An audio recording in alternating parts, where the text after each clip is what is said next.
Google Forms are an easy online way to gather and organize information. District employees use forms to help with lots of everyday tasks, both instructional and business related. Forms don't have to be printed, they don't get lost, and the responses are organized for you. To get started, log into your GOHSD Google account. If you're in your email, simply click the app selector, it looks like a waffle iron, and choose Drive. We're already here in my window, and I'm going to say New, More, Google Forms. The first thing that we want to do is give our form a title, and I'm just going to call this a survey. I can title it up here as well, usually the same thing, and this is the name it will be recognized by in your list of items in your Google Drive. Form description, it's your professional responsibility to let respondents know how survey data will be used, and it's always a good idea to describe to your participants what the form is about. A well-written description can help clarify the questions or items you're gathering. Forms begin with a single question. The title of the question is the question itself. Just as important as the question is the type of the question. By default, this one says multiple choice. That means radio buttons, one correct answer. Other choices include short answer or text, which would be fine for things like name or open constructed responses. If I need more space, I could turn that into paragraph, and it just makes the box larger. The problem with an open response to a question like favorite color is I'm going to get lots of different answers. Shades of blue, aquamarine. So if I want to constrain my responses to a set of predefined answers, I'll choose something like multiple choice. You can just hit return or enter and keep adding choices. Or I can always add other if I want to add an open response. If you want to remove a response, you can just click the X. If you want to reorder responses, you can simply grab them and move them up or down.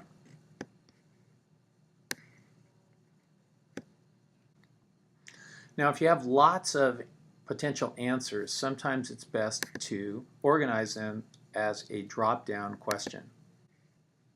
When I go up to preview, I can see how my respondent is actually going to see my survey so far. Going back to edit lets me return. To add an item, I simply click the plus over here. Now, before I go any further, it's very important that we look at the settings. By default, a GOHSD Google Apps for Education login is required to participate in any survey that you create. If I want to change that and make it open-ended because my constituents might include parents, then I would uncheck that and change it to anyone. I can restrict people to one response, and then I can also add a response or change the default response for a confirmation page. When the form is submitted, they'll get this message. If you want them to submit multiple responses, leave this box checked.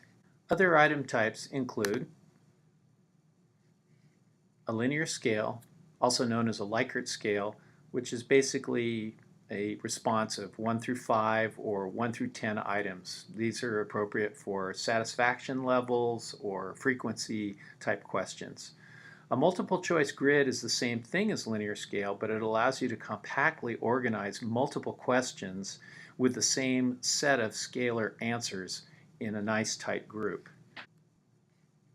You can add images or even YouTube videos as references for questions.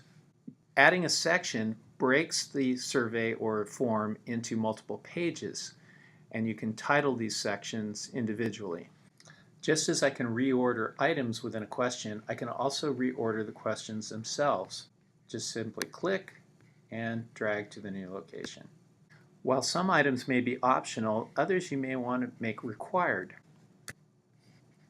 You can also add hint text under the 3 dots if you want to explicitly let people know that the question is optional, or if you want to further explain the details of what you're looking for in the question. If you want to get rid of a question, just simply click the trash can underneath it.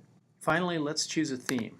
You can accept the default colors, or you can actually get fancy, and look at a number of new themes, including those with animations.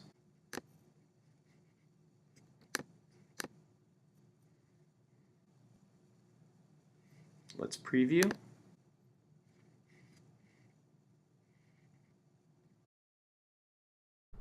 And we're done. In our next video, we'll share our form and collect and analyze information.